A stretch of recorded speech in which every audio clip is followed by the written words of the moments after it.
The puppet-maker's hands were wizened. He stared at them, at the gnarled knuckles like cherry galls on goldenrod, at the wrinkled leather skin stretched and folded in on itself so many times it sagged. Those hands were filled with pain and loss and regret, and they radiated it outward like an unbearable heat. His hands were all he had left, his hands and his memories. But those memories faded from his mind, slipped into the dark of the misty quiet town like the sound of an automobile into the distance. He swallowed another handful of pills and hoped that this day might finally be his last. It had been so long since the puppet-maker's slow descent from master of his craft to whatever it was he had become. Ancient, neglected, forgotten, a shell of his former self. A relic of a bygone age where creativity had value and skill was paramount. The puppet-maker had forgotten far more about the art of creation than most had ever known, the slow leak of memories over the course of years. Some days he no longer recognized himself in the mirror. No one came for the puppet-maker. No one cared for him. The only children he had ever bore hung on the wall of his basement, those ugly vessels for his love, with their large round heads and wrongly numbered wooden arms. He had sacrificed it all for them, sacrificed so he might bring wonderment to a public whose eyes grew increasingly duller the longer he performed for them, and at the end, when no one seemed to notice or care about the art of bringing life to the lifeless, those bedevilled creations on his workshop wall did nothing but stare back at him unblinkingly, waiting for him to pass on, unnoticed and alone.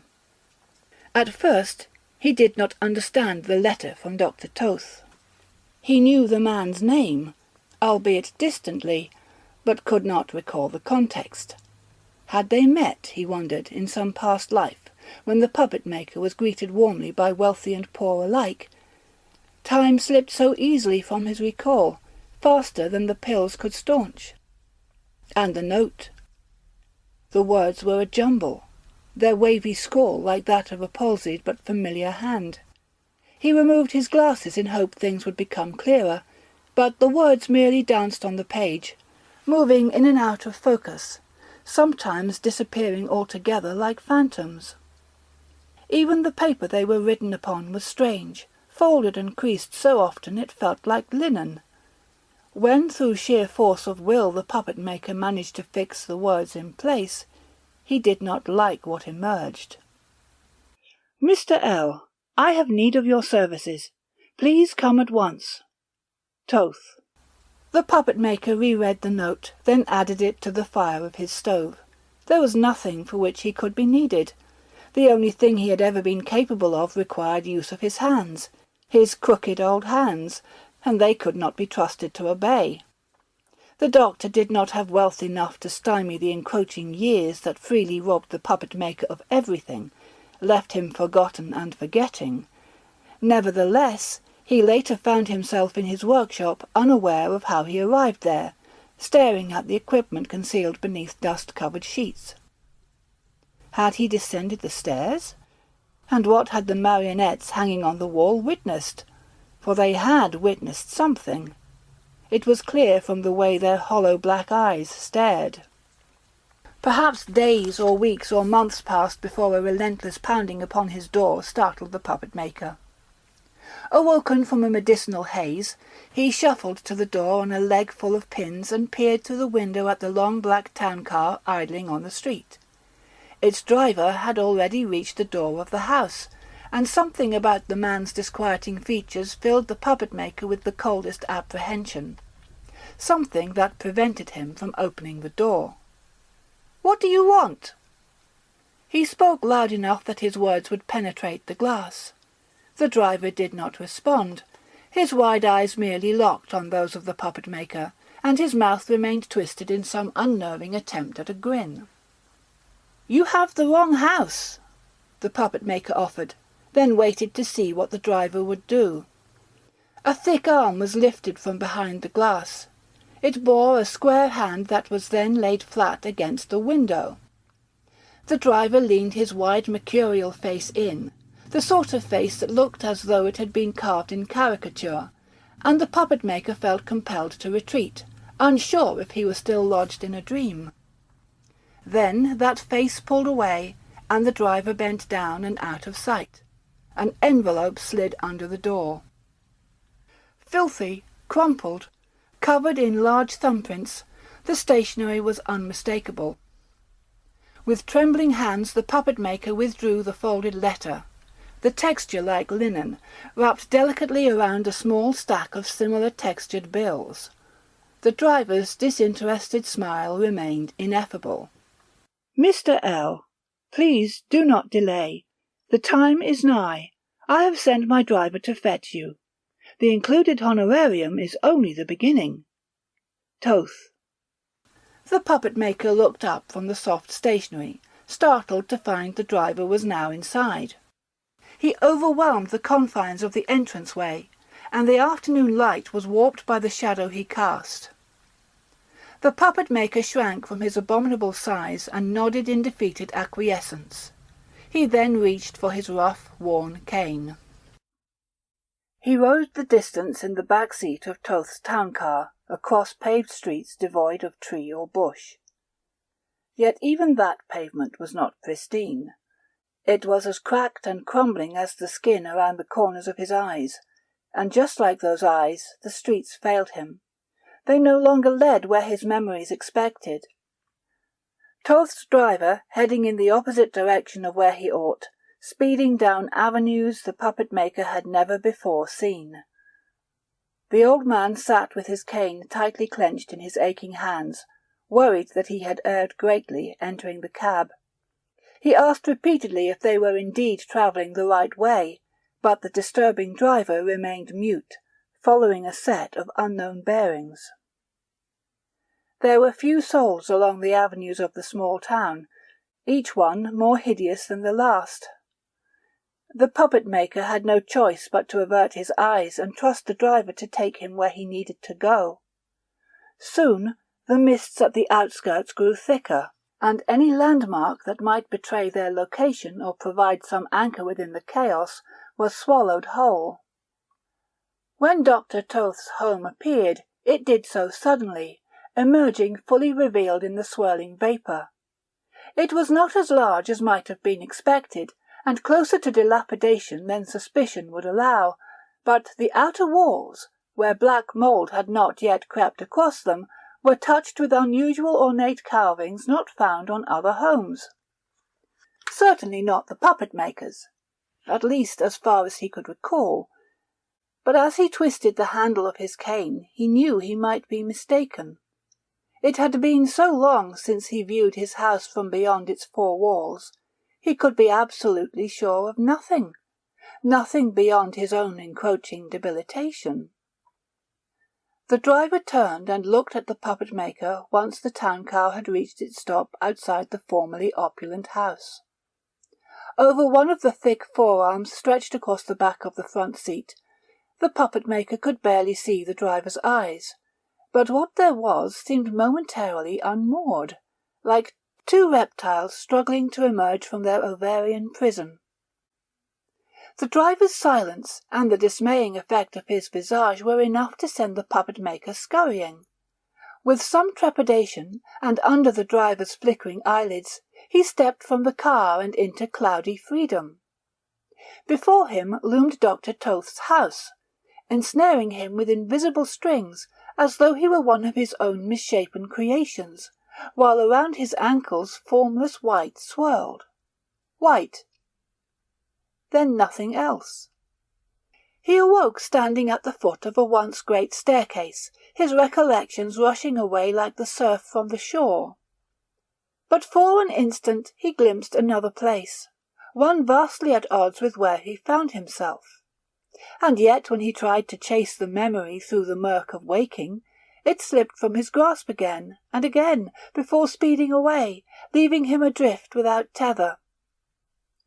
The house around him was peculiar, and yet its design called forth something from the void of his memory, some arcane thought that barely surfaced like a leviathan beneath Arctic ice. The place looked uninhabited, its shelves askew and strung with cobwebs, curiously familiar furniture scuffed and scratched, a thin layer of dust covering the pock-marked stairs. The air, too, had a distinct odour of neglect, and the puppet-maker wondered idly if his house would not appear the same to an outsider, if his basement workshop would not emit that same ancient fetor. It had been his own downfall, his own neglect that placed him there, a victim to the whims of chance. Why could it not occur in kind for one such as Dr. Toth? The puppet-maker steeled himself for the ascent of that wide staircase, holding the grip of his cane tightly in his arthritic grasp. He climbed upward, each successive step a triumph, until he arrived at the floor above. There, on the landing, he rested, teetering cane propping him, and swallowed another dose of pills. His vision blurred, images flashed through his mind of large eyes and bulbous heads, and when he finally caught his breath and opened his lids, he was amazed at the sight. The main floor, at least, had appeared to be simply in a state of long disuse. The second one was in a state of destruction. Walls revealed sections of once hidden wooden slats, floorboards peeled upward, stained dark by time and heat. Each step he took led forth a creak that seemed to emanate from deep within the structure, and he knew it was impossible the good doctor was unaware of his arrival. Nevertheless, the puppet-maker trod cautiously. A large door with an intricate design stencilled into its face gated the room at the end of the hall. The puppet-maker approached it, took hold of the handle and pulled, but the weight proved too much for his suffering, decrepit arms. "Hello?" he called out, his throat hoarse and dried from his medication. It had been so long since he heard his own voice, he was momentarily startled. It did not sound as he remembered. "Hello? Dr. Toth? It is T, the puppet-maker. Your driver has brought me. Are you inside? I cannot open the door." He waited for the doctor's response. Part of him hoped there would be none. After a moment passed, he rapped gently. His knuckles buzzed painfully afterward. What first seemed a creak emitted from beyond the door slowly transformed into a string of near words, and the puppet-maker wondered if the doctor might be ill. A sibilant voice crackled like static from some far-off distance. "In no condition," the voice continued, whatever spoken before lost to indecipherability. The puppet-maker repositioned himself on his cane, hoping to glean more of what the doctor was saying. "Ask Ivan." "Who is Ivan?" "Good," the doctor followed. "I cannot see you. I cannot leave this bed. I have a job for you that you will be unable to resist." "But," the puppet-maker stammered, "I cannot. I'm too old. I'm too—" The doctor's rasping voice interrupted. "It is good to finally meet." And with that there was a soft click, as though a light switch in the room had been thrown, and when next the puppet-maker opened his eyelids, he was standing alone in his basement workshop, disorientated and stripped to his shirt-sleeves. His aching hands were covered in sweat, blood and sawdust. The drop-sheets that once covered the equipment had been thrown aside. Blocks of wood and lengths of wire scattered across the every surface. There was a palpable tension, as though someone had been there with him until moments before, someone the puppet-maker could no longer recall. He looked at what lay before him. Pieces of a disassembled body, a set of glassy eyes, wet and anxious, and could barely control his hands enough to lift a discarded drop-sheet and drape it over the irregular thing. Debris straight from his nightmares. And it was to his nightmares that thing returned in the night. He did not sleep more than a handful of minutes. Instead, he spun uncontrollably, desperate to rid himself of the image. But it would not go. Bulbous heads, spinning eyes, bodies that hung uselessly and powerlessly. The largest wooden cross floating in the sky. But even with his arms held high in supplication, the wires from the wooden cross would not reach him. He awoke in the darkness of night, his head throbbing with images, ideas coursing through his thin blood like fire. His body burned, and it forced him from the bed and onto his skeletal legs. He hobbled to his writing desk and scrambled in the swollen drawers for paper and pencil. At the desk he drew that monstrous thing left in his workshop, and kept drawing until the pencil was a nub, and he was once again asleep. And then he drew for no small time afterward. Something was happening to him. Something strange and confusing and frightening, and yet invigorating. He forgot to bathe, to eat, to do anything more than swallow his pills and dwell upon the unfinished creation lying on the slab of his basement workshop. Slowly, piece by piece, it advanced toward completion, and as it did he felt something within him start to shift and grow. A withered rose taking on life. His tools came alive in his hands, those extensions of his body that had for so many years been unavailable, cleaved and left like rotting limbs. They were a conduit for the divine, tasked with bringing it forth onto the worldly plane. The voices he had once heard in his youth, those that guided him from obscurity to master of his art and beyond, had grown so faint over the intervening years they had become nothing more than an airless whisper in the recesses of his mind. With tools in hand, with his craft laid before him, those voices began to intensify. Day after day he worked on the marionette beneath the sheet, pouring everything he had into its construction. It was drawn from the hallucigenia of his nightmares, from the dark images swimming within him. A twisted face with mouths folded in on themselves, bulbous mismatched eyes, limbs crooked and thin. It was a black reflection of reality, a figure that could not exist but in the form of a simulacrum, built by saw and plane and vice, by torch and screwdriver and hammer, possessed of everything the puppet-maker could grant, save life. Life would have to come to the empty shell by medium of wire, hook, and wooden cross.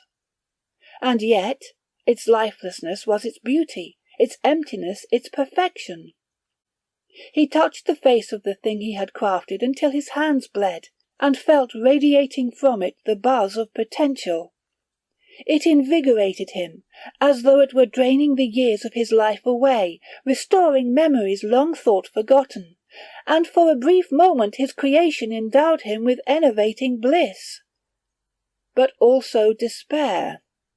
For his reward for shaping perfection was to sacrifice it to the idle, rich hands of the mysterious Dr. Toth.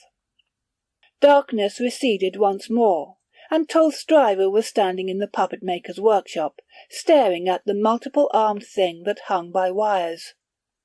He grinned madly and incessantly at the puppet-maker's discomfort, his smile too large, too toothy, the sheer size making the old man's head swim. Yet to look away was to forget its foulness, the immensity of the horror impossible to contain. All the puppet-maker could recall of the driver's face were flashes. Cheeks too red, mouth edged with shadows as though painted on. But it was the eyes that were worst. They were as dark and dead as a doll's. The puppet-maker could not bear them again, instead diverting his gaze to the marionette hanging before him. Ropes intermingled with tendrils, disguising its supports. In his waking visions, the puppet-maker saw it hover above the ground like a spirit, obeying some law of physics that had no currency on the mortal plane. It had been near impossible to recreate, but the puppet-maker had managed it, had carved his dreams from reality. But like a dream once it was fully imagined, he was no longer the master of it. It could no longer be controlled. Had he any other choice, He would not have spoken to the driver, but it was clear in the light of day that alone he was powerless to relocate the marionette to Toth's town car. He wondered what he had expected, to simply ask the marionette to stand and follow them out to the car? How could it climb, he wondered, when it had nothing one might mistake for legs? He summoned his courage and closed his eyes. "I don't think I can lift it. I need you to do it." The driver said nothing. The smile did not leave his terrifying visage. He simply lifted his hands and clawed at the marionette until he was able to release it from its mooring.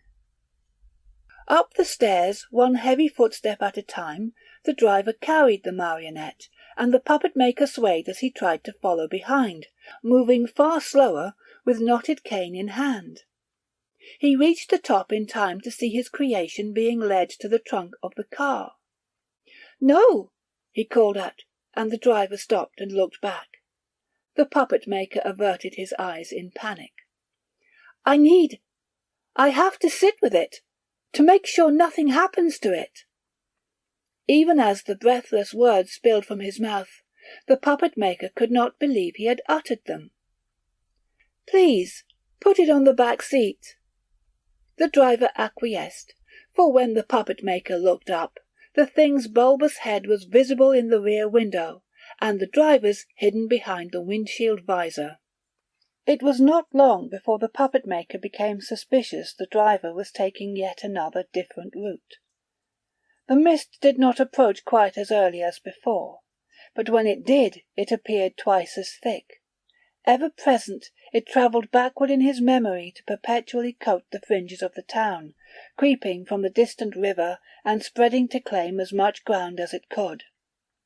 It was intractable, and every day it spread further and further across the landscape. Much like the thing that sat beside him, the puppet-maker mused, retrieving the small vial of pills from his pocket. The marionette had sprung from his dreams so swiftly he had not consciously considered it until that moment. It was far more disturbing than he had initially realized, and yet it was not so far from human that one could not recognize the touch of its creator in its form. It was shaped like some sort of future mutation, foretelling where humanity might go, or perhaps like some relic of the far distant past, long before man's ancestors had settled upon the planet. The puppet-maker shivered, and found the vial in his hand shaking as he watched the marionette vacantly stare forward. They seemed to drive forever, the puppet-maker's medication making it increasingly difficult to maintain a grip on where he was. The drone of the road beneath the wheels was a chitter-fueled grumble that only further intensified his disconnectedness within the empty sea of white beyond the windows. Movement flickered in the corner of the puppet-maker's eyes, but when he turned he found the driver had not moved, and the oversized marionette had not turned his way. His throat felt dry, the sense of confusion and time loss disorientating. Everything began to topple around him, pills spilling from his hand as he struggled to hold on to what was real. He closed his eyelids tight, squeezed them until sparks ignited, and twisted his fingers around his cane. The road was louder, yet everything else more muffled, and the puppet-maker wondered how much longer he was for this world. Something brushed his leg. Startled, he opened his eyelids to find one of the marionette's many loose hands had crept across the seat towards him. The puppet-maker hesitated before reaching to push it away. He then bent over, and as best he could, collected those pills he could reach from the town-car's floor. When he sat again, short of breath and momentarily dazed, it was clear everything had shifted, though so imperceptibly he could not be sure to what extent. He rubbed his eyes with one free hand, the other on the head of his cane should he need it. In the mist beyond the windows the faint outline of Dr. Toth's estate materialized as a vision. The puppet-maker wondered if the car had stopped, or if time no longer obeyed any rules. The driver's wide, unknowable face was of no comfort when it turned. The puppet-maker could not bear to look at it, not in his condition, not while his terror was rising. How long have we been here?" he mumbled. The driver remained silent, smiled that same plastic smile, while the puppet-maker shuffled on the seat. "Please," he whispered, "help me." He held his cane tight with arthritic claws. The driver's mouth trembled as though to speak, but instead he put a hand on the town-car's door and pushed it open. It creaked on rusty hinges. The other hands eased him from the car, and he stepped out into the mist. Instantly he was enveloped by the thick pea-soup world. The puppet-maker waited, hugging his cane, but the driver did not return. It was as though the sky had torn him from the earth. The marionette beside him shifted on the seat, and the puppet-maker recoiled. From the corner of the car he stared, waiting for it to move again, willing it to, if only to prove his sanity was intact, and yet it did nothing more than awkwardly collapse. A memory long buried resurfaced, a single image from an indeterminate time. Some frozen and vast wasteland city, its aisles and streets and causeways filled with lumbering shadows, all moving in a single but unfathomable direction. The image lasted an instant, but when it dissipated he found the creature had somehow shifted position again, and appeared closer to the puppet-maker than it had been before. The old man shrank further, uncomfortable that he and it were trapped together in the endless dense fog. Empty plastic eyes stared upward, mechanical mouthparts approximated a sardonic smile. The lifeless marionette, born from his dreams, unnerved him as it never had during its construction. He tried to push it with his cane to the farthest side of the seat, but its weight was too much for him, and all the old puppet-maker managed to do was unbalance it. The great marionette began to slowly sink, leaning sideways as it fell. The old man recoiled, scrambling to the edge of the car, frantically reaching for the handle of the door with his knotted hands. He put what little weight he had against the door and pushed. There was the squeak of hinges as the marionette leered, moving to overtake him. But the old man was able to tumble out of the car before the creature's insectoid form met his own. The mist muffled the sound of the door as it slammed shut behind him. He fled as quickly as his cane allowed, fire burning in his chest, his lungs, his hands. He wanted to put as much space between him and his foul creation as possible, and did not have to travel far before the half-formed silhouette of Dr. Toth's house rose beyond, shrouded behind the veil of mist. With all caution he kept the widest berth of the town-car and advanced on the apparition, hoping his mere observation would render it solid. It was with no small relief that he laid his fingers on the ornate brick and felt its rough surface. The house was real, yet there was something more, something ineffable about the place. A sense of déjà vu that went beyond what his memories held. He went to knock upon the door only to realize it was slightly ajar. He pushed it with his head on his cane until the door swung on its creaking hinges. Then, after a quick glance behind him, he hobbled inside. It was much warmer in the house, yet the puppet-maker held no hope the mist's chill would dissipate. He reached into the pocket of his coat with a shriveled and cracked hand, and found, instead of his pills, the creased letter Dr. Toth had sent him. He stared at it, trying to recall how it came to be there, wondering if the driver had somehow swapped it out when the puppet-maker had dropped his medication. It was impossible, and yet, if not the driver, then... The puppet-maker unfolded the letter and carefully read it again, forcing the marks to form words that might make sense in a way they had not previously. The handwriting seemed easier to decipher, which only unnerved him further. There was something in his memory waiting just out of reach, and as he tried to understand what it might be, the world began to waver around him, his vision to fade at the edges. He was so close. He felt it, felt on the verge of understanding. That unexpected note was the key. Its familiar handwriting teased his memory. He staggered forward into the disarrayed room, reached out frantically for a seat as his world began to spin. His vision turned black, his swollen tongue filled his dry mouth, but he also felt in that darkness something else, some truth struggling to be free. He shakily brought the letter back into fading view. The characters danced, squirmed, then fit together in a way they had not before. The fog cleared, and he became untethered by the impossible truth. The puppet-maker eyed the room frantically, letter clutched in his hand, wanting nothing less than to be there, be alive, unable to accept what he had realized. Nothing made sense, and yet everything he saw confirmed the truth. The surplus of abandoned furniture, the shape of the tables and chairs, everything in his reality screamed its true nature. He lifted his cane, half expecting it to transform at his touch, and navigated as quickly as he could around the debris that lay between him and the stairway to the floor above.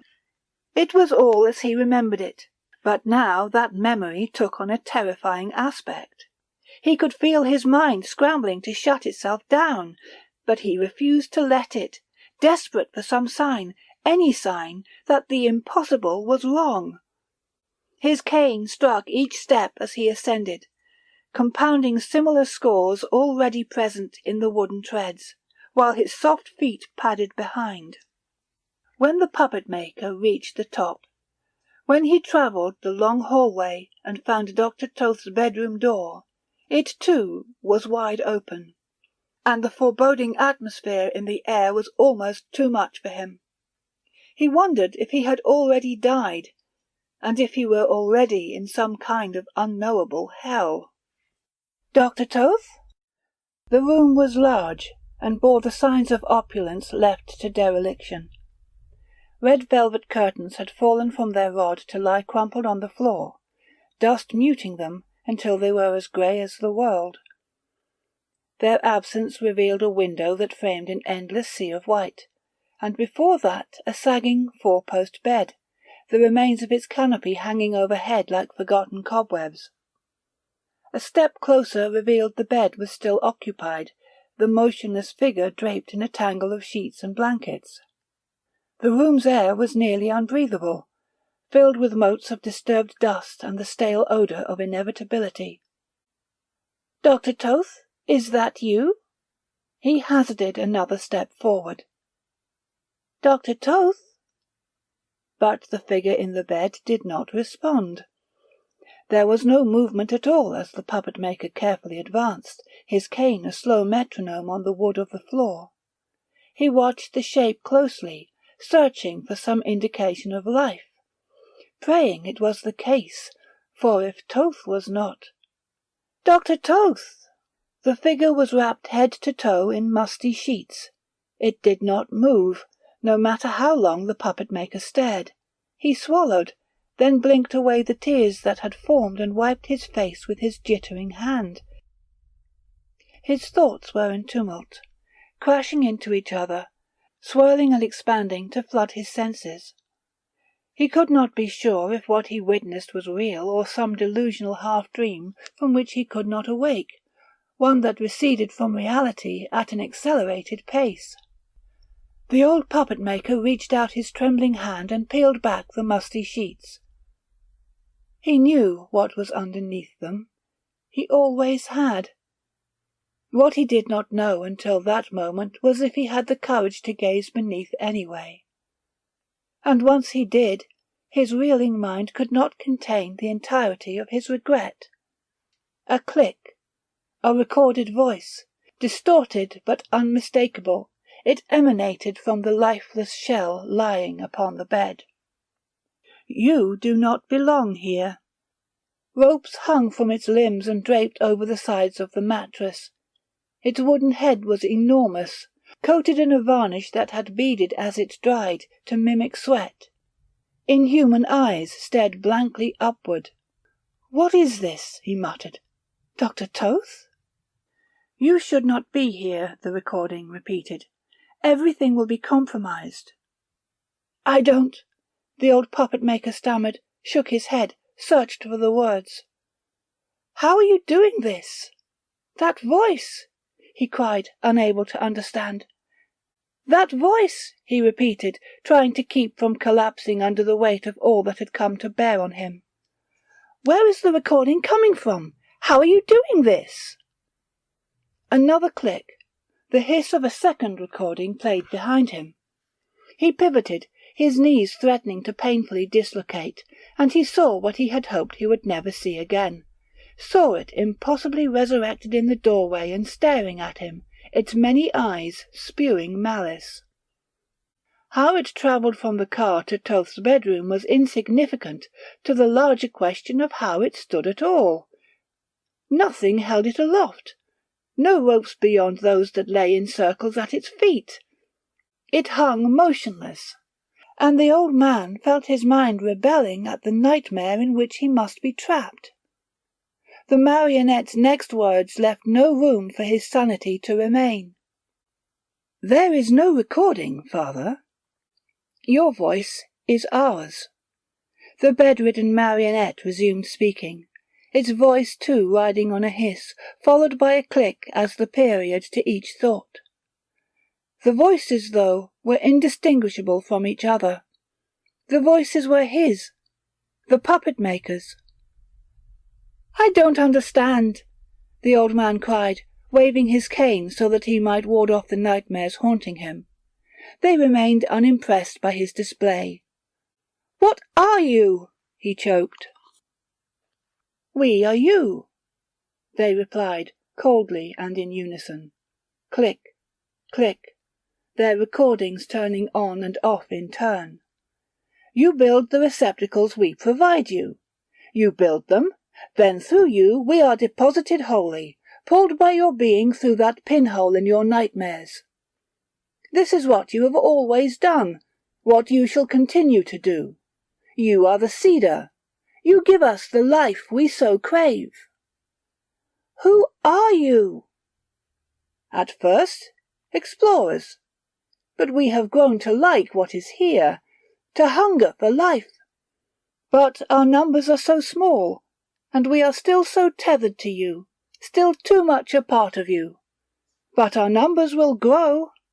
As you are in us, we are in you." "No," the old man protested. "I won't do it. I won't let you." "You cannot stop us, Father. Your will belongs to you no longer. It has not for some time." Hands gripped the old man. Too many sets of hands, hard and wooden. The hands of the inhuman driver. Those hands squeezed tighter. "We are many, but soon we will be many more. Soon we shall inhabit this world like gods. Gods of elsewhere, made solid." He struggled, but the old puppet-maker could not break free from the driver's grip. It dragged him from the room, past the two large vessels he had shaped only to have filled by life beyond his ken. Eyes, eyes, too many eyes, wooden and glazed, watched him dragged across the floor by a flurry of arms, watched as he was carried down the stairs, heavy foot slowly following heavy foot, with a movement no different from the puppets he once guided. He watched the remains of the house he could barely remember owning rush past, furniture he had once possessed rotting since their abandonment. How long had he been used? How many years had he worn his hands and soul in service of those things? The old puppet-maker fought as best he could for his freedom, but time too had forgotten him, and when finally the driver reached the car, the puppet-maker was too exhausted to struggle any longer. Already thoughts were beginning to jumble inside his head. He worked to make sense of all he had seen, But reality had begun to divide, to separate into fragments impossible to reconstitute. Thought forms, word strings, flashes of vision careened through his mind, and in the white mist on the outskirts of the small town he felt them one by one disappearing into the void. The driver simply drove, its too many hands on the wheel, a series of ropes hanging loose beneath its arms. When the town car inevitably arrived at the puppet-maker's small home, there was nothing left to think at all. The driver led the dazed old man to his door, brought him inside and sat him down in a threadbare chair, took the cane from his hands and put it aside. From the pocket of the half-stitched coat it wore, it retrieved a small vial of white pills and placed it in the motionless old man's hand before taking Dr. Toth's folded note and carefully returning it to that same pocket. The wooden thing then entered the basement workshop and cleaned the debris, covered the equipment once again, reset his creator's world. Then, on unsturdy jointed knees, it returned to the dark town car and started the engine. Inside his modest house the puppet-maker stared down at his wizened hands, at the gnarled knuckles like cherry-galls on goldenrod, at the wrinkled leather skin stretched and folded in on itself so many times it sagged. Those hands were filled with pain and loss and regret, and they radiated it outward like an unbearable heat. His hands were all he had left, his hands and his memories. But those memories faded from his mind, slipped into the dark of the misty quiet town like the sound of an automobile into the distance. He swallowed another handful of pills, and hoped that this day might finally be his last.